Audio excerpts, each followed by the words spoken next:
Start that music right there. That sounds a little weak coming in. But what's going on, everybody? It's your boy Deonte Burden, aka Mr. Short Dollar himself.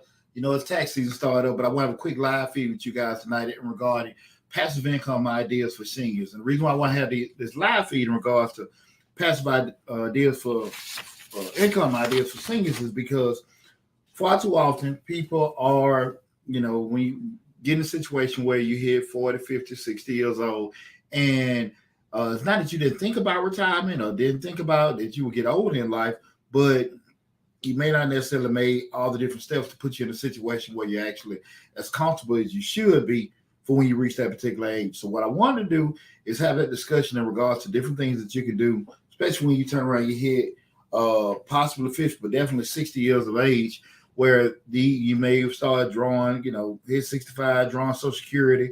You can't move how you used to in regards to, say, if you're 30, 40 years old, but you do need some kind of supplemental income in, but you need something that's not going to be as taxing on you as you're still doing a lot of, activities that will require a lot of physical labor. So that's why I want to have a discussion for you guys this evening in regards to those particular items that being things that you can, passive income ideas for seniors. I was trying to find file. Right now, we're streaming live on Facebook, YouTube, Instagram, LinkedIn, and Twitter. Again, I am Deonte Burden, aka Mr. Short Dollar himself. Booyah. Let me see if I can get this one file up. Hope everybody's doing well. Your boys at day 2 of tax season, so it ain't been too rough. Just get a couple things in, get a couple things implemented. But I definitely, I made a New Year's resolution that I was going to live stream and just grind real hard this year with Mr. Short Dollar and change your lives. So I'm gonna stay true to that. But again, the live feed tonight is discussing passive income ideas for seniors. Now, this is what I will do, guys. I know we released a couple videos in the past couple of days in regards to different grant opportunities and some things that are tax related. If you do have any questions that are related to the grants or related to the tax and thing, please, if you can, hold those questions to the end of the discussion. I promise you, like I always do on my live feeds, I'll open the floor up at the very end after the discussion where we talk about these passive income ideas for seniors. I'll open the floor for you guys, and I promise you I will answer every question that you guys have, okay? So with that said, guys, again, I was just thinking to myself in regards to like I was just been jotting the notes down, but it's nothing uncommon for people to hit 60. And, they look back at him, taking care of family, taking care of themselves. Life has been great, but they don't have enough money set up in their 401k. The pension isn't as big as they thought it was going to be. And they just need some kind of supplemental ideas in. And a lot of times, the unfortunate part about it is that there's this age gap where you have, they have a lot of their peers that they talk to, and they may have their own children or grandchildren, but there's a disconnect from a communication standpoint where it says, if I've hit 65, and I know this being, I'm a board member for 100 Black Men, and I'm 46 years old, but most of the gentlemen that I'm in the chapter with are over 60. Brilliant brothers, but I know if there is this a gap in regards to just how technology is now, and things that they may be more accustomed and are comfortable with doing it with that. So what they said, that big disconnect in regards to they have their ideas of what they could be doing, and then we're in 2023, they're not necessarily aware of all the different opportunities they have, and you just got to find that little nice marriage where there's they can be comfortable doing some things with also being aware of what's going on. And I think that happens a lot because, again, when you depending this, I would say anybody maybe from, I'd say 50 and younger are probably very comfortable using computers. Anything north of 50, you start getting a little foggy. Definitely hit 60, unless they're probably dealing with it or maybe educated. I started basic, maybe once they're educated, maybe using computers in work-related situations. But outside of social media, they may not necessarily be too versed with dealing with computers or technological advances with doing that. But they're still in need of the actual additional income. So what I want to do is have that conversation this evening in regards to passive income ideas for seniors. Is share some ideas that I know that gentlemen and young ladies that have become seniors can take advantage of. And one of the first things I want to just talk about is just and what I looked at this and I started jotting down these ideas.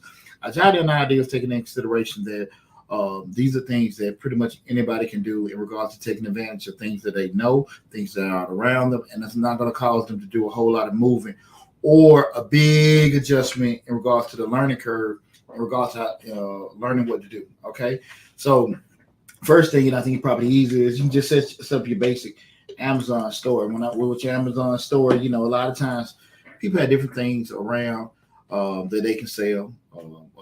Different items and products and services and things like that. Not necessarily services, but just different products of doing that. It's pretty easy to get that. Amazon is the world's largest retailer. There are different things that a person can sell, especially if you have different things that you may have been, if you're a crafter, you may make certain clothing, you may have certain things that you build on the side and stuff like that. Amazon is a great way for you to take advantage of different skill sets you may have. You creative notches that you have in you, and you take advantage of it again. Because, I always talk all the time that, the world is flat. And we also have to take advantage of the world being flat in regards to, different opportunities that are out there. If you are a senior, that is a great opportunity for you to get started and be able to sell certain products. If you make clothing, like say you got different little widgets and stuff you make, setting an Amazon store is very easy. You just need login, password. You can connect to an account. A lot of times you call some of these tech support. They can help you walk through with connecting it. Connecting your bank information is not that difficult. They a lot of times with the bigger online retailers, they kind of make it elementary in regards to the instruction they have as far as just giving Q&As and tutorials for getting started. So the first thing is just maybe setting up an Amazon store selling certain products that you may have. The second one is a YouTube channel. YouTube channel is extremely easy for someone to make. Again, we're talking about passive income ideas in 2023 for seniors. One of the things I look at with a YouTube channel, I always say you'll be amazed at how many people I find with learning about things that you do in your life. Just showing you and your family, showing your day-to-day things you've done, showing things that you may be recollecting about things you've done in the past, things like that. The world is flat. You have hundreds of millions of people all over the globe that have access to billions of people that have access to the internet, have access to YouTube, and a lot of them want to hear your story. And you can sit down and just find, different things you want to set up, or talk about in your life. Again, family, job, career, past stories and stuff like that. Just do it. The most difficult thing about a YouTube channel is just getting started, not overthinking it, just getting started. All thing you need to do is just have a Gmail account. Have your basic Gmail account, their email address. You can open up, you start your YouTube channel from there. Excuse me, all the other little, knickknacks as far as the cameras and mics and all that kind of stuff. I would say get comfortable with doing the videos and practicing and working on that. Then you can start adding certain things as far as mics, cameras, lighting, and things like that.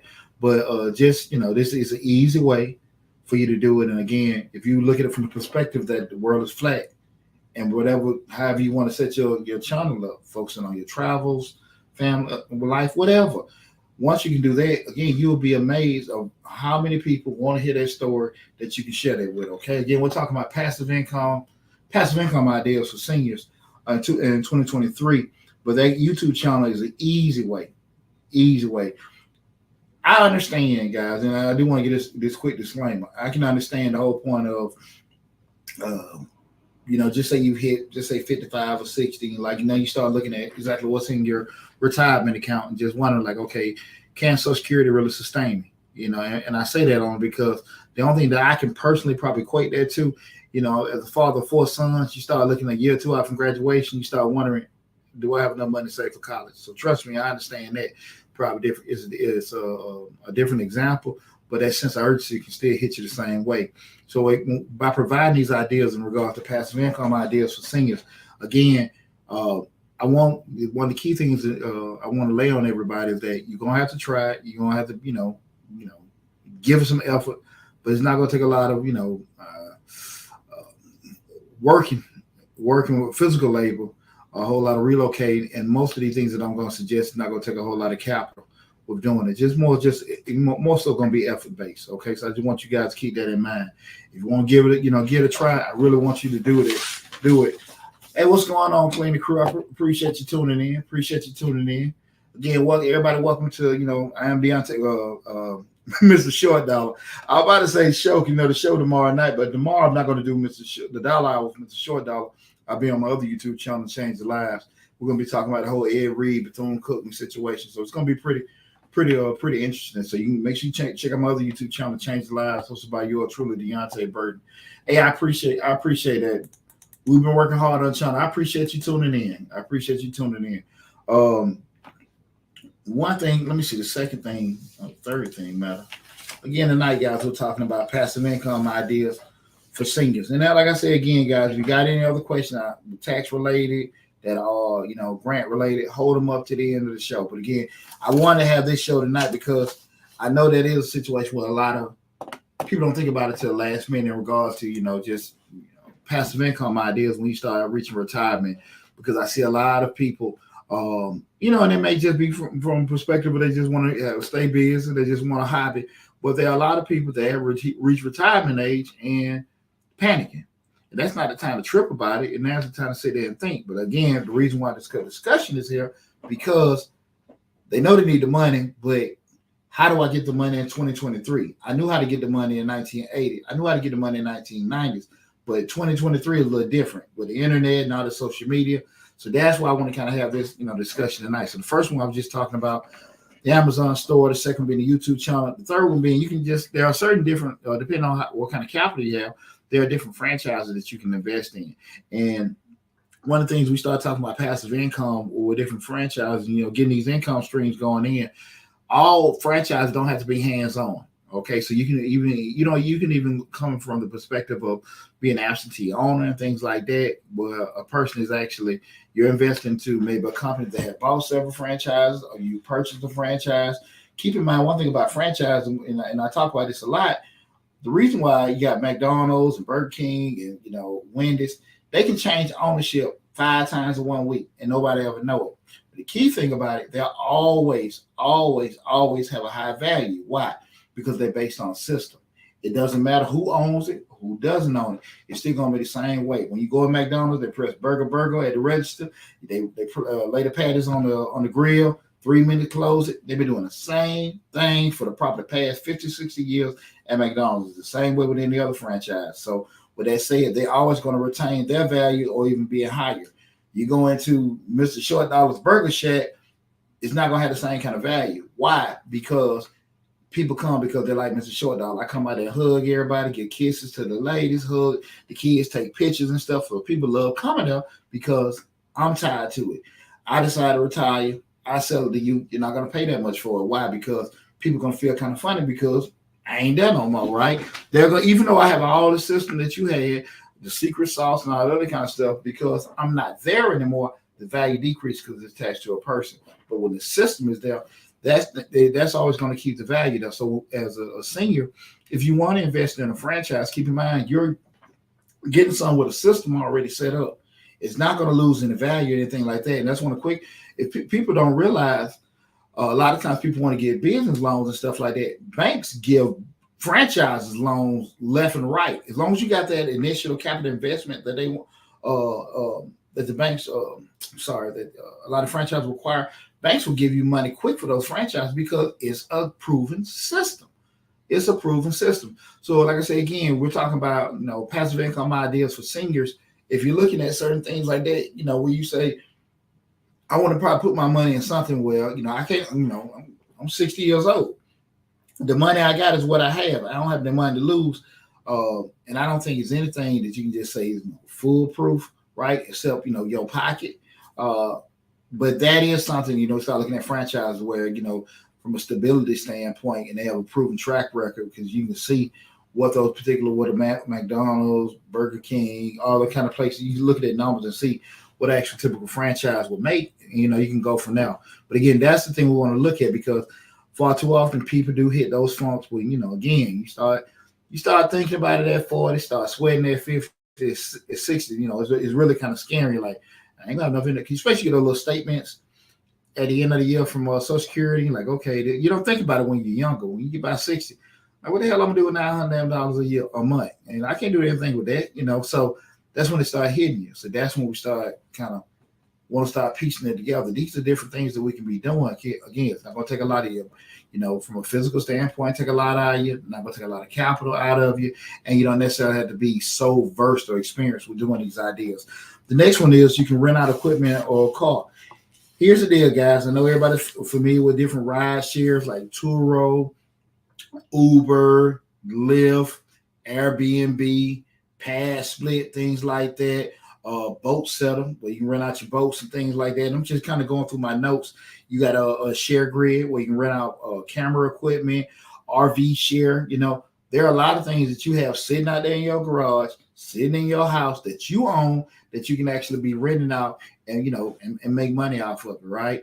You know, in the past couple of years, a lot of metropolitan cities have made adjustments from a ordinance standpoint in regards to Airbnbs and stuff like that. You know, a lot of times when the wrong people get into the game, I say us, me and my people, we change laws. But I'm pretty sure if you're in a major city in the U.S., most of them have started having a lot of restrictions on how many Airbnbs and things like that can now come into the community. So I would say you can, you know, be a little proactive with trying to find out exactly if you're actually going to be zoned to do certain things in regards to, especially an Airbnb or a Pass Split. But again, you have tons of things sitting out there in your garage that, hey man, I ain't doing nothing with it. The boat just sitting out there just collecting dust and everything. I crank it up every now and then to make sure it works. Hell, rent it out. You got that house, maybe, you know, and it doesn't necessarily be in a major city municipality. You got a vacation home. You're not doing anything with it, you know. Have somebody use it, you know, you may even want to look deep and just make it a timeshare or whatever. You can get a property manager to kind of make sure it stays leased out and stuff. But there are things you can have to, you know, take advantage of. If you guys look at the video I made in regards to how much money do you need in retirement, I did a whole breakdown because my philosophy in retirement is a little different. I'm not a big proponent of breaking your neck to try to save, you know, $1 million, $2 million in a retirement fund. I'm more so like, what number do you need to live off in retirement, right? Because, you know, if you're sitting there and you got, you know, hundreds of thousands or millions of dollars sitting in the bank, and, you know, being able to have certain things like that just sitting there, it requires a lot of discipline, because it takes a lot of discipline to accumulate that kind of money. And then have it sitting in front of you like that, it requires a lot of discipline. If you know you're not one of those type of people, and it's not nothing to feel bad about, but it does require a certain degree of discipline to do that. And if you know that's not you, you can easily retire, cash in your 401k, you got access to all that money, and the damn money gone in 2 or 3 years because you start doing certain purchases and stuff like that. People can say a lot of things. How do you get that money? How do you go broke? You see with lottery winners or people that get a big inheritance all the time. If I had this, I had that, I wouldn't go broke. Bullshit. If you're not really familiar with having that kind of money, acquiring it, or maybe even possibly losing it before, I don't think it's that uncommon to sit there for things like that to happen. It happens all the time. People just have this, it wouldn't be me, or, you know, attitude or perspective about it, but you don't know. And a lot of times in life, where hindsight is the best sight. So you really don't know what you'll do or how you'll react with certain things till you get in those particular positions. So I really would advise anybody, if you haven't seen that video in regards to how much money do you need in retirement, I give that whole formula in regards to the specific monthly amount that you know that you probably have to live in retirement, how to build certain things or have certain ideas of what you need to do to generate that kind of income. So when retirement age comes, you have that in place. Because I can tell you this, and this is just keeping it real, it's no way in the hell you can start getting serious about retirement at 50, and you're gonna have enough, you're gonna be able to save enough money from 15 to 65. 50 to 65, 15 years, you think you're gonna be able to save hundreds of $1,000s to live off in a retirement, and you don't have enough time to do it, right? If you say to yourself that I need 30 in retirement, I probably need 30,000. We just throwing out a number, $30,000 a year to live off of, which is not, what's kind of a decent number because you figure at 65, house paid off, kids grown, car paid off, and everything like that. Y'all just need a little cruise money, go trips, go to the dog races, whatever people do in retirement, visit the grandbabies. So $30,000 coming a year is probably like a reasonable number. But if you say to yourself, let's say 60, if you're 60 years old and you plan to live to 80, that's 20 years, right?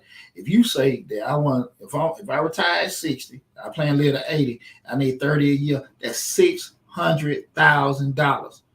Do you think that you can do something in a 10 to 15 year span to save $600,000? I think not. That ain't second guessing yourself or whatever. It's just being real. And a lot of times because we avoid handling the inevitable, that don't mean it ain't gonna come. So if it's coming, just get on top of it, right? So you're gonna take care of it then, or you can take care of it now. And regardless of when it get done, it's gonna get done. So I think it'd be a lot easier if you try to handle stuff like that or building or handle stuff like that the younger you get, because you have a lot more energy, patience, processing to be able to do that. But within again, all you got to do is just kind of work the math backwards. I'm a numbers guy. $30,000 a year, $2,500 a month. What you need to do to get in place to get $2,500 a month come to you. But check out that video.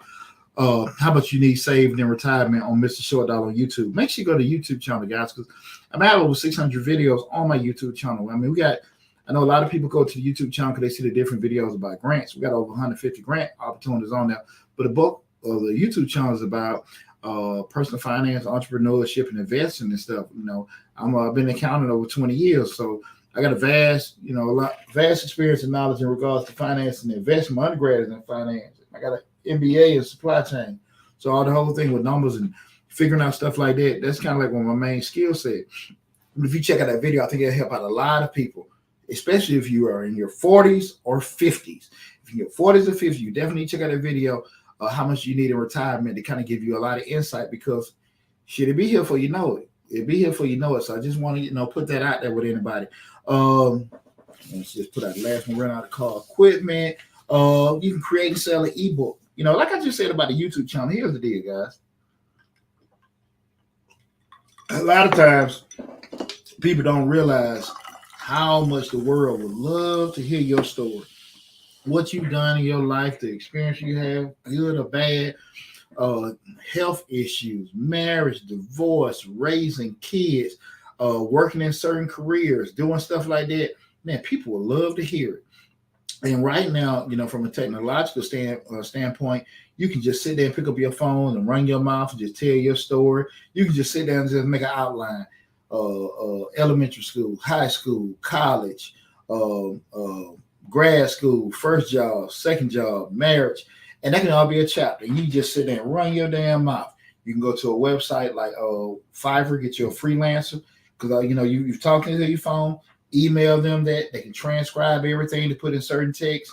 You can actually then get somebody to proofread everything for you, get your editor, load it up on Kindle Direct Publishing. It used to be Create Space. Your book sold on Amazon. You can outsource somebody to do that, the cover. Hell, you $500 when you're pushing that, and it's it can be more or less depending on how much money you want to invest. In a book cover, but from the that process can go just like that. You'll be amazed. You will be amazed again who will want to hear your story. And once you got that book created and stuff like that, the only thing that will come from that, now you just got to get out there and push your story. I mean, you just can't assume everybody gonna buy it because you wrote it. But that's probably the only effort from it. But again, the books are just like these YouTube videos. I mean, we make money on videos I did a couple years ago. The video I did about the 1099s, W4s, W2 stuff I did over a year ago, or years ago with some of them. Depending on what time of the year, people are going to come back to it and look at it and stuff. They're evergreen, right? So again, you can have things planted that constantly people always be come back to, just like you see the reruns of the old sitcoms from the 60s and 70s and 80s, and you see people just looking at them and stuff like that. I mean, everybody still want to see Sanford and Son.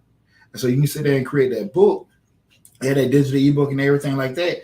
Hey, listen, it's there. It's there forever. It's there forever. You can create from the point of an inception of having the book. Then from that point, you can always get get a plan together in regards to how you're gonna push the book. Be it, you want to push it to, your men's group, your church people, alumni association, however you want to do it and stuff. You can craft that out as far as pushing it to people and stuff like that. You can even go on sites just like Fiverr that you outsource to get you some person, Fiverr or even Upwork, get some kind of consultant in regards to how to push it with doing it. But again, I think if you had the right perspective and just look big picture wise with a lot of stuff, you'll be okay. But again, we're talking about passive income ideas for seniors, in 2023, because again, I understand that whole disconnect. Like I said, I knew what to do in the 70s, 80s, and 90s. Right now, man, I have no idea how the hell y'all making money now, because it's amazing. And the awesome part about it, a lot of the younger kids are just so in depth with just all the different things they can do to make cash. But you just got some people that are so stuck on, I don't believe in this, and some, then you got these other kids that are making, they want guidance, but nobody want to talk to them, or they know every damn thing. And so many people are missing stuff in regards to what they could have opportunities to take advantage of if they sometimes ask, or if they, a lot of times just damn listen. So that's why I want to have that discussion today. Another cool thing that I think a lot of times that I would say probably a lot of seniors would probably be adverse to, but I think it's an excellent opportunity. I actually built a decent portfolio of doing is peer-to-peer lending. Lending Club and Prosper are two companies where peer-to-peer lending is a situation where you can actually invest money, and you're not necessarily giving money to a person. It's peer-to-peer lending where it's person-to-person loans, but that Prosper and Lending Club, they're intermediaries where they'll rate this person is high risk, and a high risk person will yield you a higher return, medium risk, low risk, and everything. And you can actually, put the money up, just say $1,000, and they'll tell you what kind of returns can be associated with those particular loans that are given out. You don't necessarily give out to an individual person. They kind of keep it more so, I'm about to lose my verbiage, but they'll keep it pooled together. And so money can, again, if you want to invest money into higher risk, you won't necessarily be giving Johnny, the high risk person, loan. You'll be putting into the high risk pool that yields a bigger return. Those kind of people, and those people that are borrowing, they're paying back at a higher rate. That's why they can do that. But it's an easy way to build a portfolio. And keep in mind, when I look at it from an investment standpoint, because I do have a finance degree, I'm very big on, certain percentage of your funds in Bitcoin, certain percentage of your funds in stocks, certain percentage of your funds in cash, certain percentage of your funds in real estate. I don't believe in all the other stuff. You know what I'm saying? I kind of, because I actually look at it from, the math and working everything in regards to just, again, having that balanced portfolio. But everybody don't look at it with me. But I do. I'm a firm believer in that. A lot of times people get success confused with luck. A lot of times, people invest and do certain things like, I know it, I got it, and they had a lot of success. And then when the quote unquote luck run out, they're holding their pants up with a shoestring. And I try to help people, avoid that with doing it. But it's all about, who talking to, all about who gonna listen. So that, that's in a nutshell. But peer-to-peer lending, I would tell anybody, if you're in the seniors out there, you think interested, you can Google a lending club and Prosper. Those are two right there. And they legitimate companies, been around, years. I want to say 15, but at least 10 years, both of them. But again, that's the strategy behind it. You actually put money into something, and actually people are going to them or borrowing because they may not necessarily have access to traditional mechanisms to get loans, i.e. banks. And so they may go there where they're a lot more lenient, but they have higher rates. But you, on the flip side, if you're putting money into them to help fuel and build that pool, they get you a higher return than you would if you invested your money in a bank. If that makes sense, right? So it's just something to look at with that. Let me just see the notes. We're talking about passive income ideas for seniors in 2023. This is one right here I was just thinking about.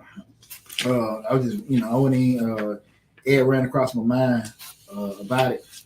Those wraps, man, if you want to have a wrapper on your car or your building front or something like that, that's the easy way to make a little money. You say, look, I don't care. I'm just riding the car around and stuff. Now, they do have those things where they want to track to make sure you're doing so much traveling around to get exposure. But, you have a lot of people that do the advertising where they put the wrap around your car and stuff. Easy way for you to do that. Again, passive income ideas for seniors in 2023. Not going to take a lot of investment. Not going to take a lot even from a physical labor standpoint, and it's not necessarily a big learning curve that you're going to encounter. Those are my three things where I looked at in regards to that, because a lot of times I had a conversation. What is that? How you do that? Say that again, son. What do you mean by that? There are a lot of things you can make money with doing it, and I don't want to go to where there's going to be that steep learning curve, and because the steep learning curve also causes a lot of resistance with doing it. It doesn't necessarily mean things are actually shady or something wrong with it, but usually if people ain't really comfortable with something, they ain't gonna try it.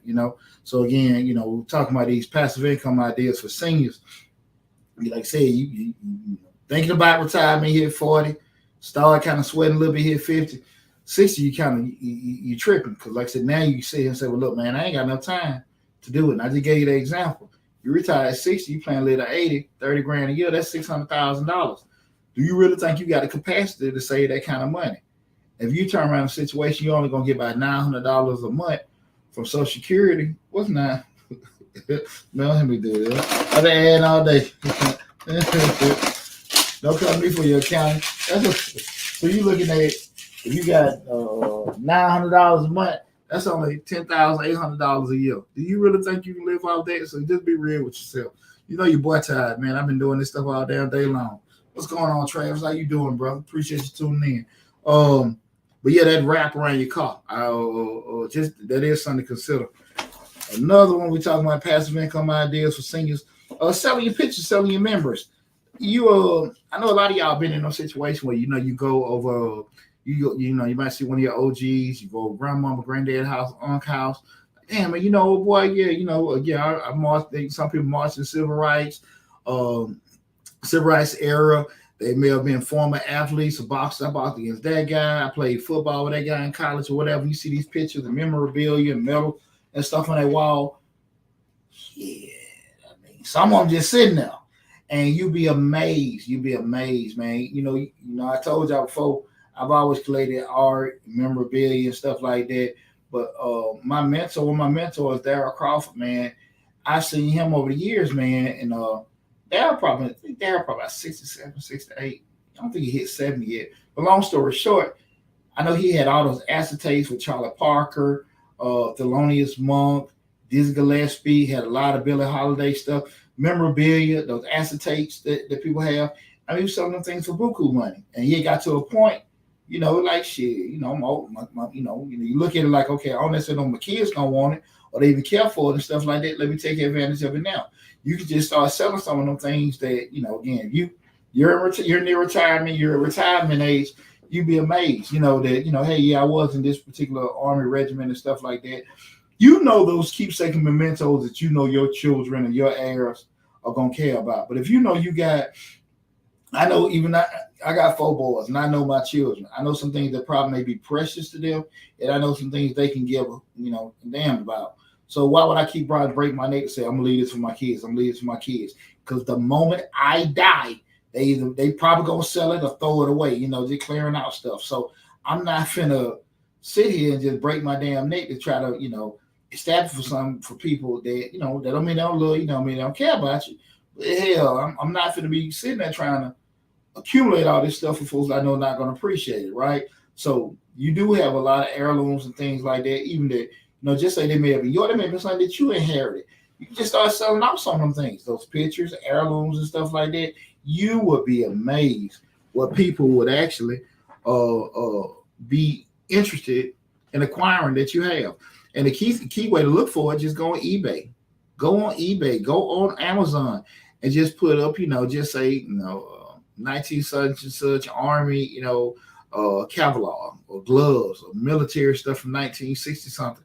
And you'll see some of those mementos. And the great part about that, with the world being flat, it may be somebody that's in Australia that was a World War II veteran or collect World War II items and stuff like that, and they want it, and you got it, and they'll pay big money for it because again they're a collector and it's a rare item. Okay, so just kind of keep that in mind, setting off some of the goods. Another one, guys, I was heavy with this 15, 20 years ago.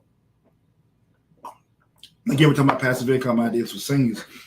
Selling goods through vending machines. Vending machines pretty cool for the simple fact that the only work you're gonna really have to take for the most part is trying to make sure you can get your stuff in the right spot. I always say work backwards when we start talking about vending machines. That's candy machines, soda machines, anything like that. I would advise people, anybody that's looking to get in that game, is to make sure you scope out the location first and then see what the need for that location is, and then maybe look at getting the machine. Not necessarily get the machine first. And the reason why I say that, because one, this office building, they may just want healthy snacks. You might be at an office building, have a vending machine, just say it's a lot of truck drivers, truck depot or whatever. They just want, I ain't trying to trip with me, being honest with you. They just want candy, some sandwiches, stuff that probably ain't that good for you, but it's easy for them to grab and grub and stuff like that. You might have some things where people are a lot more health conscious. They don't want snacks and stuff like that. They may want stuff that's raw, fresh, or whatever. But again, that's why I say you kind of look at the section where you're looking at planning. The key thing, you want to make sure you put it somewhere that somebody's going to buy products. And then whatever need they have, you can sit there and get your machine accordingly from there. But the thing of it is, as long as you can keep it full, your pockets will stay full too, right? So again, don't get the machine first. Figure out where you can get you a good spot at, and then once you got a good spot, then you can work backwards and figure out, getting everything in place in regards to what kind of machine you're gonna get there and then start filling it up. I think a lot of people do it wrong the other way. They get machines and then try to put machines in places where it's probably not gonna be the most beneficial from them. But you want one, if you kind of look at it from that lens, filling the need for a particular location, it's a lot easier. And then you can find somebody to service your machine, somebody fill them in from now. But that's a great thing to get into, especially if you become a senior and you just want some easy passive income. Vending machines is a great way to do it. Excuse me. Even like you got straight candy machines, you filling up yourself and stuff, and still go back to whatever store, whatever place you're set up at, that you're gonna have the right product offered for that particular venue. Okay, so that is a great one that we're doing it. You can promote services, as a house sitter or a pet sitter. House sitter is a pet sitter because people travel all the time. I'm pretty sure you guys, I have my little baby Chihuahua now, so I'm funny. If I can't get my mom or somebody just come check on her, you have to put them in these boarding houses. They can, really, be atrocious sometimes and stuff. Not necessarily doing nothing wrong, but it's expensive. I don't want to knock nobody hustling and everything like that. Not saying they don't do a good service, a good job, but that is something that can really knock you backwards a little bit. So if you can have an opportunity to at a certain fee or a certain rate, you want to just say, hey, listen, I can watch your house, I can watch your dog for the weekend and stuff like that. Hey, you can do that. You got a lot of free time on your hand. And you can actually do those particular things. Take advantage of it. Far too often, people sit there and wait for opportunity to come to them, and you got everything right there, up under your nose that you can actually, take advantage of. But we miss out on that because we're waiting on people to do certain things for us, and it never happened. But I think that house sitting and pet sitting is a great opportunity for anybody that wants to, try to find some kind of easy passive income. Remember the key components that I said about these passive income ideas for seniors in 2023. That it's not going to take a lot of physical labor for you to do. It's not going to take a lot of capital investment from your pocket, and the learning curve is pretty short. So it's not going to be all this technical stuff you have to do, because there are some things that a person can do. They may have to go back to to take a whole lot of classes or get maybe kind of difficult for you, especially if you're not really basic computer savvy. And it's not. Some people say, well, man, who doesn't know how to use a computer? It's a lot. It's a lot of people. I go through this with my father, man. And I'm just being honest with you. There's a lot of opportunities he's just not even interested in taking because I got to deal with a computer. I got to deal with a computer like the computer just got horns and shit. But that's just how Pop is. I ain't knocking him, but it's a lot he misses out on because of that. And it's a lot of men and women out there just like my pop that don't really want to deal with, something called technology. And, in 2023, I don't know how the hell you're going to avoid it. So that's why I wanted to be straight up with people in regards to that, because it is very challenging to avoid technological advances, because again, I talk about this all the time. Automation, innovation, technology does two main things: to make life easier, more effective and efficient, but they also take jobs. And I'm pretty sure everybody's been in these restaurants lately. You got these robots bring your orders. You have all kind of stuff where these kiosks where you can do all kind of things and order, and maybe one or two people at the desk. I mean, those were brought out a lot because everybody went on this rant almost 10 years ago about a living wage. I got to get at least $15 an hour across the board. So, okay, we're going to give you that. But what we're going to do? I'm going to make these robots and all these other kind of things and to be technological advances to do what a lot of you guys were already doing. And that's what happens. That's what happened. That's what technology does. It takes jobs. And so if you are not as savvy from a technological standpoint as some people, you're already putting yourself a little bit further behind the curve. Okay. So that's what the whole point of having this video was for, to kind of help everybody out. Guys, real quick, I do want to remind everybody, I do have the Mr. Short Dollar YouTube, Mr. Short Dollar tax business course where, I pretty much just put everything in the course of what I've experienced over the past 20 years in regards to being a tax business owner. The course teaches you how to start, run. So it's not if you just start in the tax business or if you're already up and running. From you want to have the tax office from a brick and mortar or even in a virtual setting. I give my whole marketing calendars in regards to what you need to be doing year round, marketing to your customers, advertising to your customers, operational maps in regards to from the moment the person walks in the door, sit down, processing, walks out, and how you maintain a relationship with them year round. I give my whole plan in regards to keeping and creating and keeping a referral culture where your clients and your customers love you so much, and you've created an atmosphere. They love you so much, but they're doing what? Continuously bringing people back to you. When I started back in 2000, 2001, whenever that when we started, a lot of those clients now I'm doing their grandkids' taxes because we were so adamant about maintaining relationships, following up and doing certain things for them, creating like it's an atmosphere where people feel like, everybody family. Because one thing, over the years you can only do what you have to do. But when you take care of people, man, and create those bonds with your customers, they'll always take care of you. And always going to do what? Bring more people to you. And we all know in business, it's much more expensive to acquire a new customer than it is to maintain the ones you have. And if you take care of the ones you have, they're going to bring you new customers that you didn't necessarily have to pay for. So that's something to keep in mind. But check out on Instagram and TikTok, you don't actually get to see a lot of links and that we have because I can't put those in there. But I will say, please, again, go to Mr. Short Dollar on YouTube. That is the main hub. That's where all over 600 videos are placed on Mr. Short Dollar on YouTube. Check out the grant. Check out all the videos we have, the grants playlist, things like that. But even the link to the course, all that in the description section, all the videos. So check that out as well. With that said, if we get ready to wrap up, I'm going to open the floor up. If anybody got any questions, business related, grant related, tax related, the floor is yours right now. Keep it open about 5 minutes.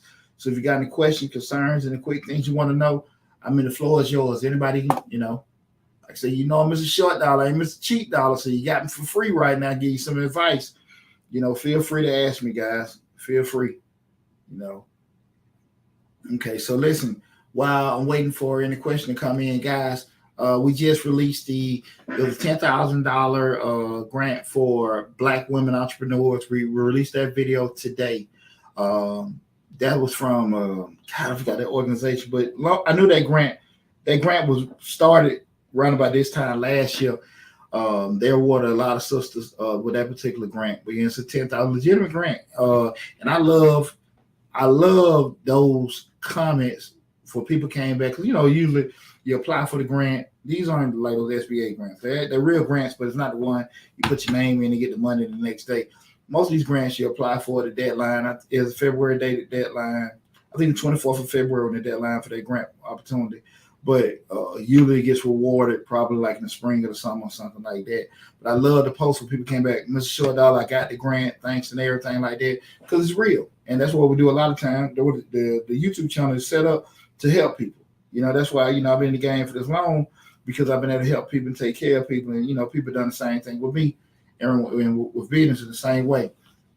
I got a quick question here. Cleaning Crew asks, what is your take on wholesale and real estate? I don't think there's nothing wrong with wholesale real estate. Theoretically, what wholesale real estate is, like you're usually when you see deals in real estate, you're more so like the intermediary in regards to necessarily you're brokering the deal. You get a certain percentage of it. You may sell a little bit above or less, but you're that intermediary. You're making a profit with doing it. I don't think anything is wrong with it as long as you got the right system in place. Okay, cool. I'm in Georgia. I'm in Atlanta. I'm in Clayton County. But in regards to the wholesaling, I think if you got the right mentors, and it's if you're in Georgia, you got an organization called Georgia Real. I will look them up. Georgia Real, REIA. Google them. They have a lot of meetup groups. And you sometimes have to pay like $25 a month, and they just sit in. You just sit in the back of the corner and just listen to people broker deals and do certain things and like that. So you're not paying to be part of something. You're just more so, it costs a lot of time maybe just to facilitate. They've been bought coffees and donuts and stuff, but people aren't selling you anything. But it's a great opportunity to sit down. Yeah, Google Georgia Real, and I'm about sure that every state has something similar when they start to talk about the real estate. With real estate, I've always been a buy and hold person. So I've never been a fix or flip guy or anything like that. I done lost a lot of damn money in real estate over the past 20 years, just to pay for my damn education in real estate.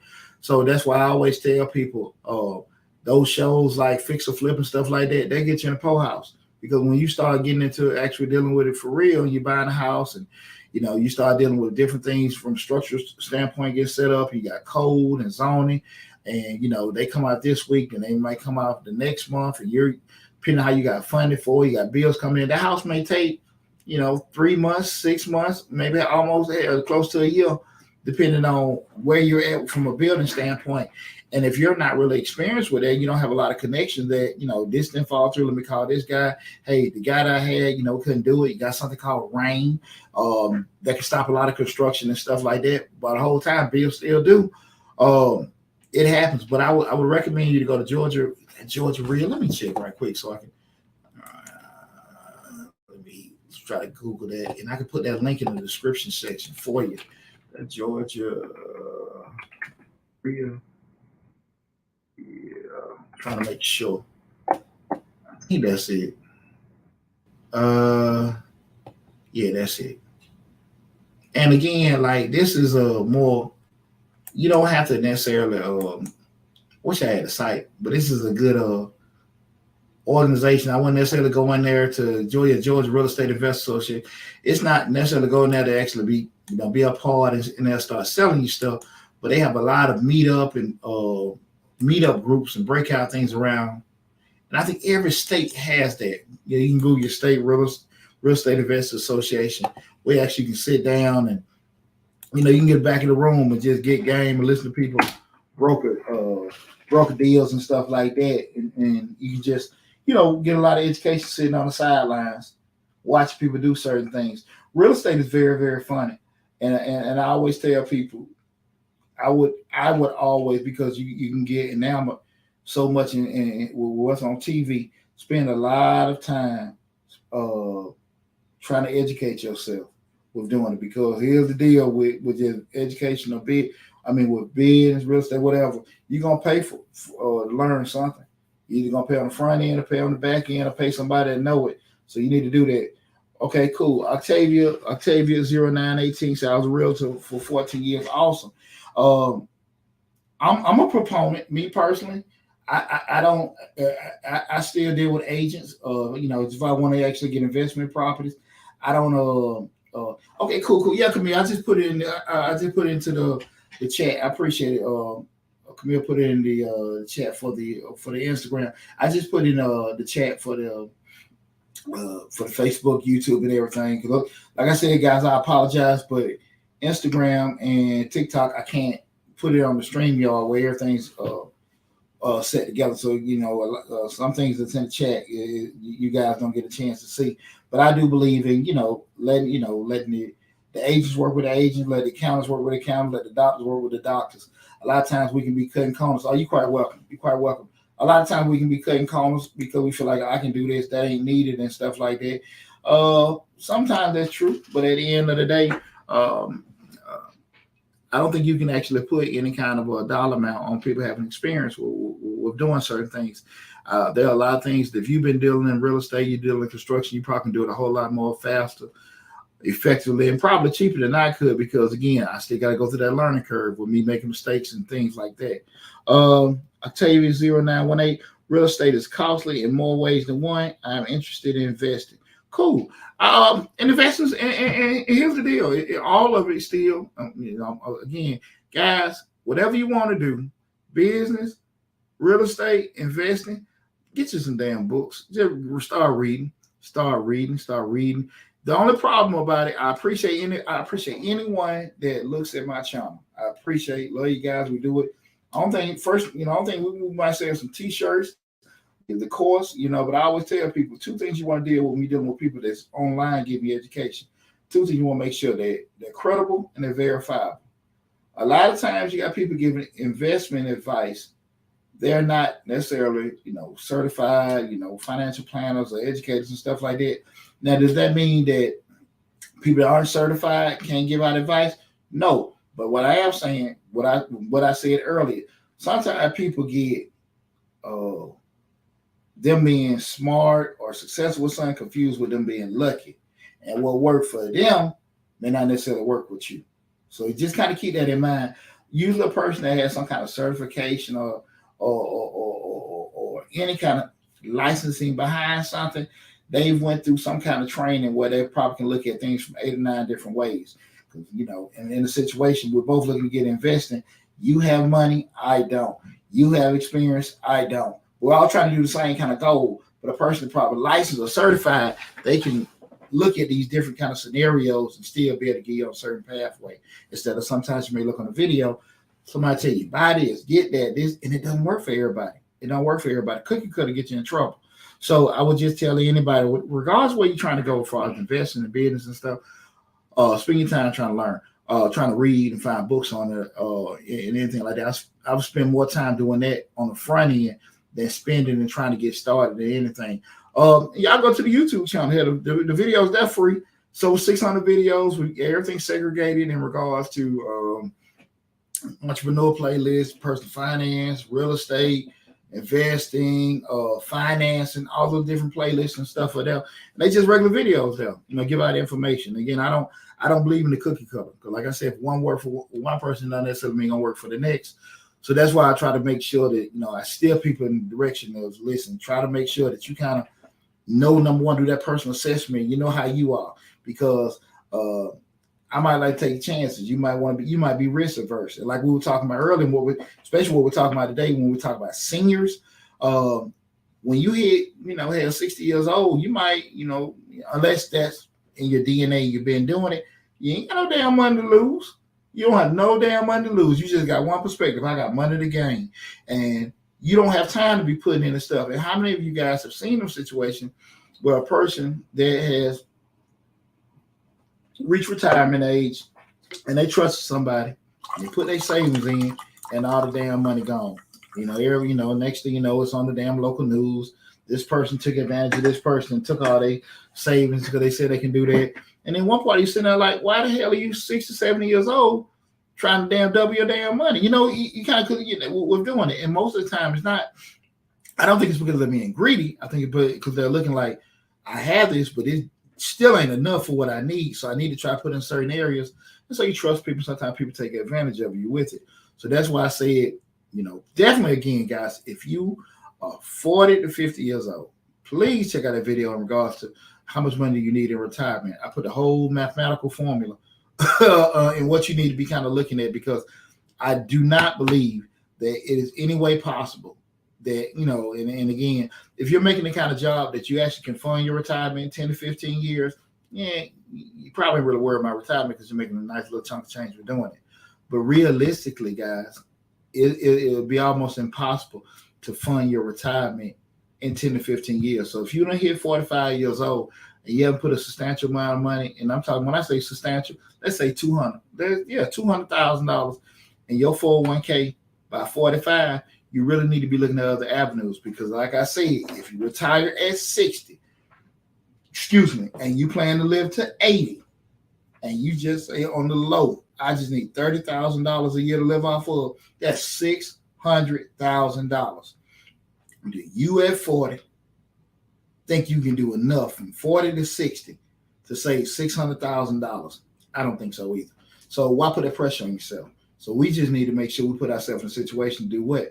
Well, we can be able to generate $2,500 a month in retirement to generate that 30. And I think that's a lot easier to do. And then we need to start moving our actual actions in that direction to be able to do that. But far too often, people tell you to do certain stuff. You can put in this and invest in that. They saying it because they ain't did it. Again, that's some of this stuff is just not feasible. We can't get around math. And people, when they throw out arbitrary numbers, if you invest this in this product and in 30 years you'll have this, that sounds good, but that's not how it's necessarily going to work.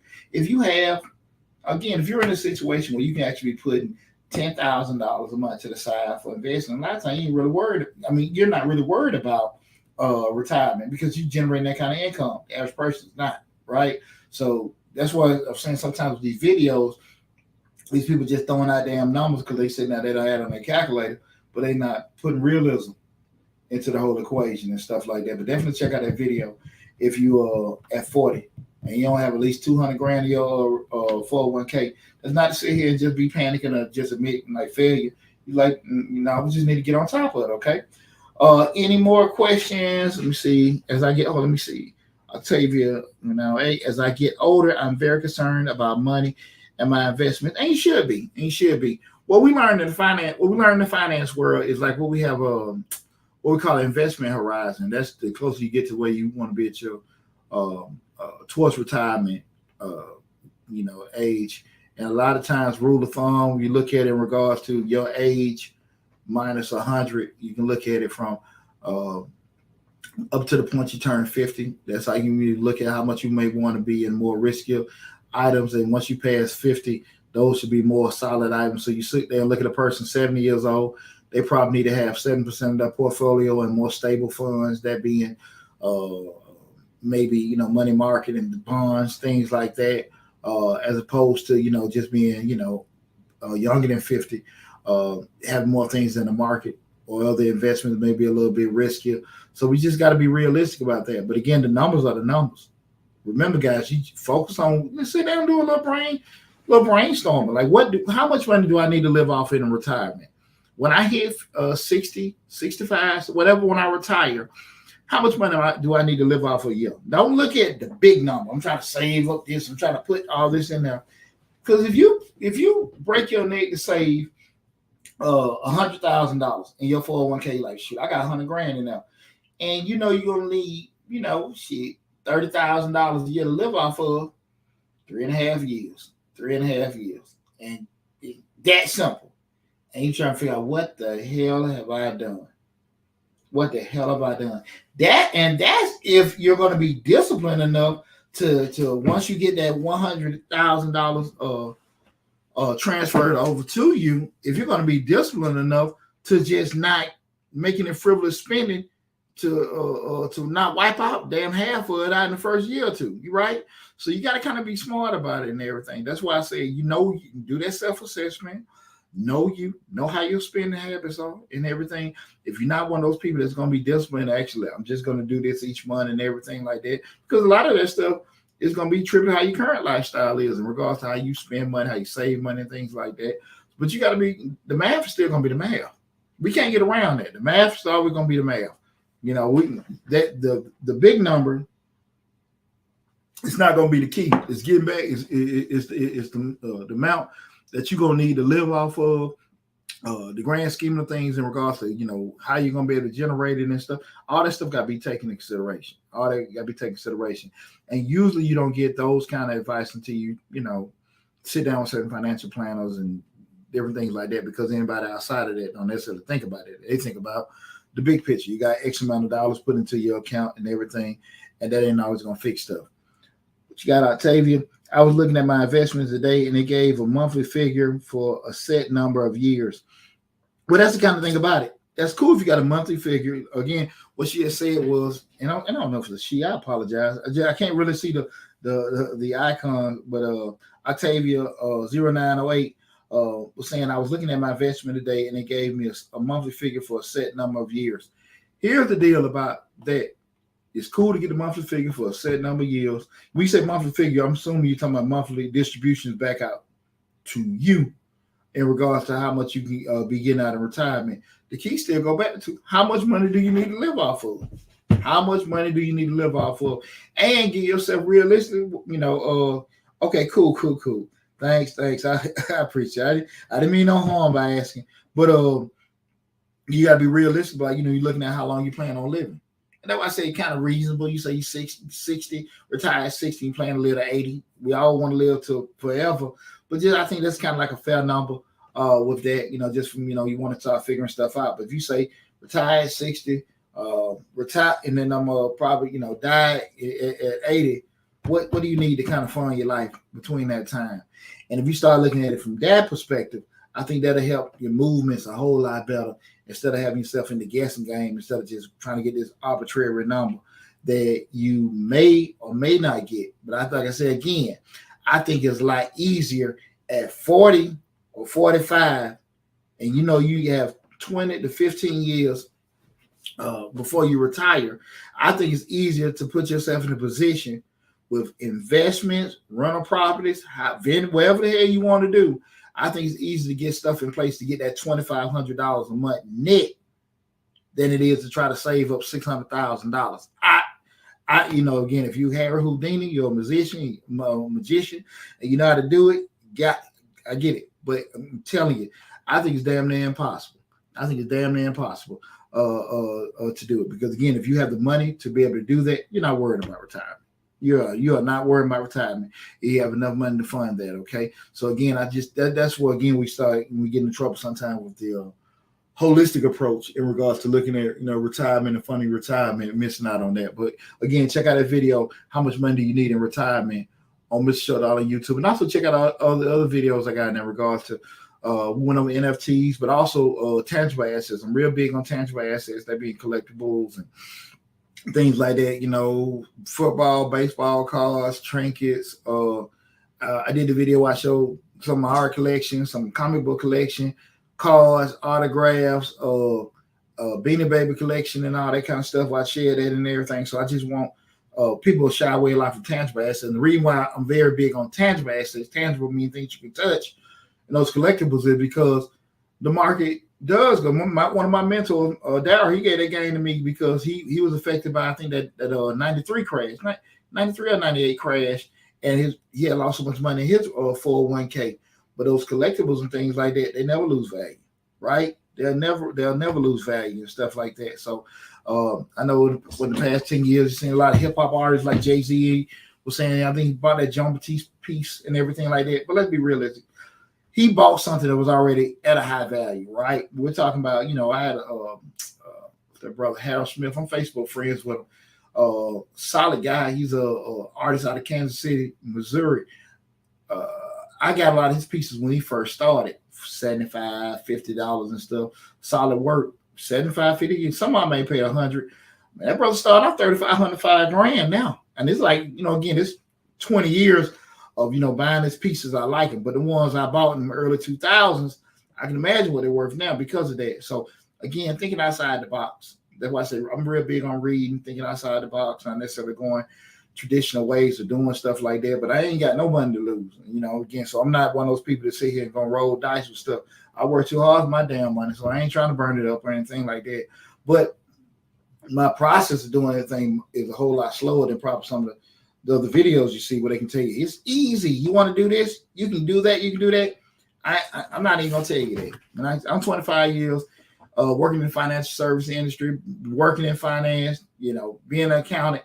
I ain't finna tell you that. I don't know why this easy. I ain't even finna lie to you about that. But I do think if you can be disciplined, you can be patient, you have the right perspective, I think you can do a lot of stuff, right?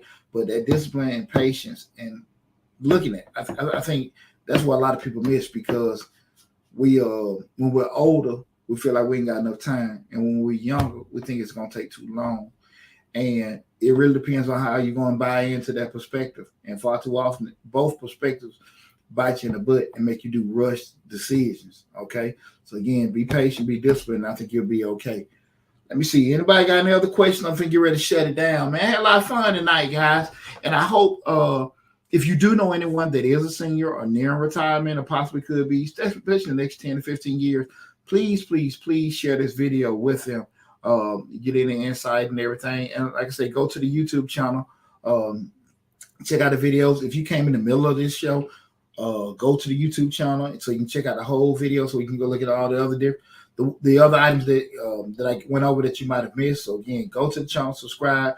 Please tell all your family and friends about the channel as well and stuff. It's got a lot of great information there and a lot of great information coming down the pipe. So take care of yourself, guys. Be safe. Love you. Thanks for all the love and support. And I'll talk with you soon, okay?